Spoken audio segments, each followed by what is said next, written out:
ದಕ್ಷಿಣ ಭಾರತದ ಹೆಸರಾಂತ ಹಾಗೂ ಪವಿತ್ರ ನಾಗಕ್ಷೇತ್ರ ಕುಕ್ಕೆ ಸುಬ್ರಹ್ಮಣ್ಯದಲ್ಲಿ ಕಳೆದ 3 ದಿನಗಳಿಂದ ನಿರಂತರವಾಗಿ ಧಾರಾಕಾರ ಮಳೆ ಸುರಿಯುತ್ತಿದ್ದರೂ ಇಂದು ರವಿವಾರ ರಾಜ್ಯ ಹಾಗೂ ಹೊರ ರಾಜ್ಯಗಳಿಂದ ಅಧಿಕ ಸಂಖ್ಯೆಯಲ್ಲಿ ಭಕ್ತರು ಆಗಮಿಸಿ ದೇವರಿಗೆ ಸೇವೆಯನ್ನು ಸಲ್ಲಿಸಿದರು. ಭಕ್ತರಿಗೆ ಕರ್ಮಧಾರಾ ನದಿಯಲ್ಲಿ ತೀರ್ಥ ಸ್ನಾನಕ್ಕಾಗಿ ಸ್ನಾನಘಟ್ಟದ ಪಕ್ಕದಲ್ಲಿ ಡ್ರಮ್ಗಳನ್ನು ಇರಿಸಿ ಅದರಲ್ಲಿ ನೀರನ್ನ ವ್ಯವಸ್ಥೆ ಹಾಗೂ ಶವರ್ ವ್ಯವಸ್ಥೆಗಳನ್ನು ಶ್ರೀ ದೇವಳದಿಂದ ಮಾಡಲಾಗಿತ್ತು. ಇಂದು ಮುಂಜಾನೆಯಿಂದ ಜೋರಾದ ಮಳೆ ಸುರಿಯುತ್ತಿದ್ದರೂ ರಥಬೀದಿಯಲ್ಲಿ ಮಳೆಯಲ್ಲಿ ನೆಂದು ಭಕ್ತರು ದೇವಳದ ಆಂಗಣವನ್ನು ಪ್ರವೇಶಿಸಿದರು. ಹೊರಾಂಗಣದಲ್ಲಿ ಭಕ್ತರು ಸರತಿ ಸಾಲಿನಲ್ಲಿ ತುಂಬಿ ನಿಧಾನವಾಗಿ ಮುಂದಕ್ಕೆ ಚಲಿಸಿ ದೇವರ ದರ್ಶನ ಹಾಗೂ ತೀರ್ಥ ಪ್ರಸಾದವನ್ನು ಸ್ವೀಕರಿಸಿದರು.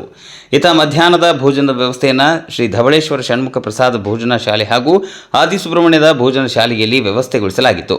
ದೇವಳದ ಸುತ್ತಮುತ್ತಲಿನ ಪಾರ್ಕಿಂಗ್ ಪ್ರದೇಶಗಳೆಲ್ಲವೂ ವಾಹನಗಳಿಂದ ತುಂಬಿದ್ದವು. ಆದಿಸುಬ್ರಹ್ಮಣ್ಯದಲ್ಲಿ ಕೂಡ ಪಾರ್ಕಿಂಗ್ ಪ್ರದೇಶಗಳಲ್ಲದೆ ಮಾರ್ಗದ ಇಕ್ಕೆಲೆಗಳಲ್ಲಿ ವಾಹನಗಳನ್ನು ನಿಲ್ಲಿಸಲಾಗಿತ್ತು. ಈ ದೇವಳದ ಸೆಕ್ಯೂರಿಟಿ ಸಿಬ್ಬಂದಿ ವರ್ಗದವರು, ಅಧಿಕಾರಿಗಳು ಭಕ್ತರು ಸುಗಮ ದೇವರ ದರ್ಶನ, ತೀರ್ಥ ಪ್ರಸಾದ ಹಾಗೂ ಭೋಜನ ವ್ಯವಸ್ಥೆಗಳನ್ನು ಏರ್ಪಾಡು ಮಾಡಿದ್ದರು. ವರದಿ ನಾಗೇಶ್ ಮಡಿವಾಳ, ಬಲ್ಪಕುಕ್ಕೆ.